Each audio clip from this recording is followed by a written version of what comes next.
بسم اللہ الرحمن الرحیم۔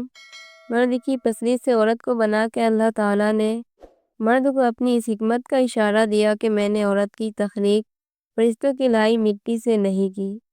میں نے اسے تمہارے جسم کی حصے سے اس لیے نکالا کہ عورت کا تقدس اور پردہ قائم رہے۔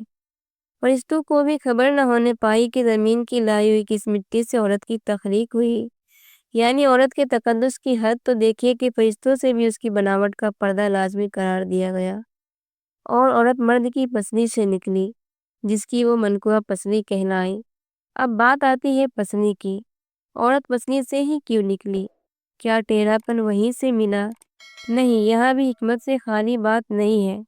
انسانی جسم میں دل اور بہت سے نازک حصے پسلی کے پیچھے چھپے ہوئے ہیں، یعنی پسلی ایک ڈھال ہے ان نازک حصے کے لیے۔ تو اللہ پاک نے عورت کو پسلی سے نکال کے یہ نہیں بتایا کہ عورت میں ٹیڑھا پن ہے، بلکہ اس عورت کو پسلی کی تخلیق کر کے یہ بات سمجھا دی کہ عورت وقت بڑھنے پر ڈھال بھی بن سکتی ہے۔ حضور پاک صلی اللہ علیہ وآلہ وسلم صحابہ کی محفل میں جلوہ فرما رہے تھے کہ ایک شخص حاضر ہوا اور عرض کرنے لگا یا رسول اللہ صلی اللہ علیہ وآلہ وسلم، کوئی ایسا مومن بھی ہے جو جہنم میں رہے گا؟ حضور پاک صلی اللہ علیہ وآلہ وسلم فرمانے لگے، ہاں، ایک شخص ایسا ہوگا جو جہنم کی گہرائی میں 1000 سال رہے گا اور مسلسل اونچی آواز میں پکارتا رہے گا یا حنان یا منان۔ ایک دن اس قدر اونچی بلند آواز سے ہی یا حنان یا منان کہے گا کہ حضرت جبرائیل علیہ السلام جہنم کے قریب سے گزرتے ہوئے اسے سن لیں گے۔ حضرت جبرائیل علیہ السلام حیران ہوں گے کہ کیسی عجیب بات ہے، کوئی مسلسل یا حنان یا منان پکار رہا ہے۔ حضرت جبرائیل علیہ السلام عرش کے سامنے حاضر ہوں گے اور سر سجدے میں رکھ کر خدا کی تصویر بیان کریں گے۔ اللہ فرمائے گا اے جبرائیل علیہ السلام سر اٹھاؤ۔ جیسے ہی حضرت جبرائیل علیہ السلام سر اٹھائیں گے تو اللہ فرمائے گا کہ بتاؤ جبرائیل علیہ السلام، کیا عجیب دیکھا آج تم نے؟ حضرت جبرائیل علیہ السلام عرض کریں گے اے ہمارے رب، میں نے جہنم سے آتی ہوئی ایک آواز سنی ہے جو کہ گہرے گھرے سے لگ رہی تھی، کوئی پکار رہا تھا یا حنان یا منان۔ اللہ فرمائے گا اے جبرائیل علیہ السلام، جہنم کے دور کا مالک کے پاس جاؤ اور اسے کہو کہ جو بندہ یا حنان یا منان کی صدا لگا رہا ہے اسے جہنم سے نکال کر تمہارے حوالے کر دے، پھر اسے میرے پاس لے آؤ۔ حضرت جبرائیل علیہ السلام جہنم کے دروازے پر تشریف لے جائیں گے، دروازے پر دستک دیں گے، مالک باہر آئیں گے۔ حضرت جبرائیل علیہ السلام انہیں اللہ پاک کا حکم سنائیں گے، حکم سن کر مالک جہنم کے اندر جائیں گے۔ حضرت محمد صلی اللہ علیہ وآلہ وسلم نے فرمایا جیسے ماں اپنے بچے کو پہچانتی ہے، مالک ایسے جہنم کو پہچانتے ہیں۔ اس کے باوجود آپ یا حنان یا منان کہنے والے شخص کو تلاش نہیں کر پائیں گے۔ باہر تشریف لائیں گے، حضرت جبرائیل علیہ السلام سے عرض کریں گے اے جبرائیل علیہ السلام، جہنم نے گہرا سانس لیا ہے، اس لیے کون سی چیز پتھر ہے، کون سی چیز لوہا ہے اور کون انسان ہے، اس کی پہچان نہیں ہو رہی۔ حضرت جبرائیل علیہ السلام پھر اللہ کی بارگاہ میں سجدہ کریں گے۔ اللہ پاک ارشاد فرمائے گا اے جبرائیل علیہ السلام، سر اٹھاؤ، تم یا حنان یا منان کہنے والے کو کیوں نہیں لائے؟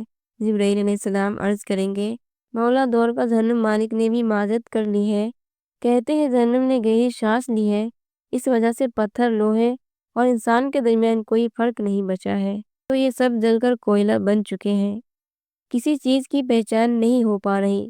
اللہ فرمائے گا جبرائیل علیہ السلام مالک سے کہو میرا بندہ جہنم کے فلاں گھرے میں فلاں کونے میں اس حالت میں پڑا ہوا ہے۔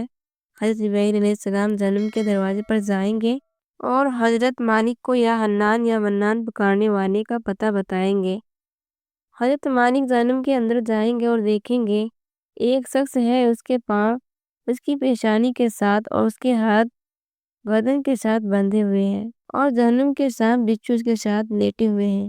حضرت مالک اس کی زنجیریں توڑ دیں گے اور جہنم سے نکال کر حضرت جبرائیل علیہ السلام کے حوالے کر دیں گے۔ حضرت جبرائیل علیہ السلام اسے عرش الہی کے سامنے لے کر حاضر ہوں گے، سر سجدے میں رکھیں گے۔ اللہ پاک فرمائے گا جبرائیل علیہ السلام سر اٹھاؤ۔ جبرائیل علیہ السلام سر اٹھائیں گے۔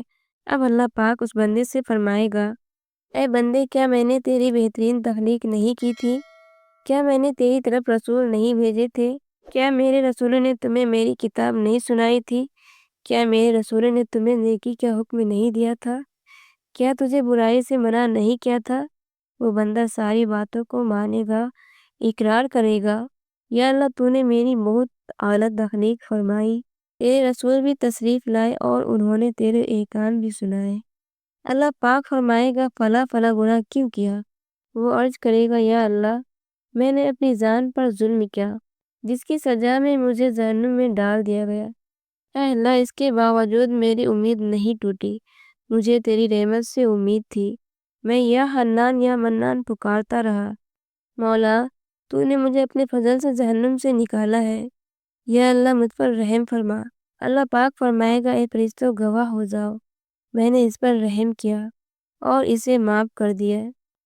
ناظرین آئیے اپنا اپنا محاسبہ کرتے ہیں، کیا ہم میں کوئی ایسا ہے کہ جو کہہ سکے کہ میں اپنے ایمان کا حساب کر سکتا ہوں؟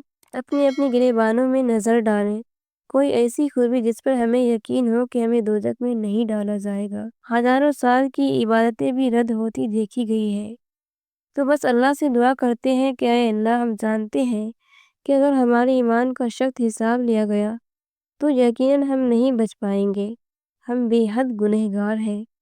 لیکن اے اللہ پاک ہم تیری رحمت کا سوال کرتے ہیں، ہم سے حساب اپنی عدل و انصاف پر نہ لینا بلکہ ہم پر اپنی رحمت اور عطا کا سایہ رکھنا۔ اے اللہ پاک ہماری دعاؤں کو قبول فرما، آمین۔ قیامت کے دن جب لوگوں کے ایمان کا حساب و کتاب ہو رہا ہوگا، پر کچھ لوگ ایسے ہوں گے جن کو اللہ تعالیٰ بغیر حساب کے جہنم میں بھیج دے گا۔ صحابہ کرام رضوان اللہ علیہم اجمعین نے عرض کی یا رسول اللہ صلی اللہ علیہ وآلہ وسلم وہ کون سے لوگ ہیں؟ نبی کریم صلی اللہ علیہ وآلہ وسلم نے فرمایا ظالم حکمران وہ تاجر جو جھوٹ بولتا ہو، وہ برا شخص جو زنا کرتا ہو۔ نبی کریم صلی اللہ علیہ وآلہ وسلم نے فرمایا جس شخص میں یہ تین عادات پائی جائے وہ جاہل ہے، جو سننے سے پہلے ہی جواب دینا شروع کر دیتا ہے، بات کو سمجھنے سے پہلے ہی جھگڑا شروع کر دیتا ہے، علم نہ رکھنے کے باوجود فیصلے شروع کر دیتا ہے۔ اللہ پاک ہم سب کو نیک عمل کرنے کی توفیق عطا فرمائے، آمین یا رب العالمین۔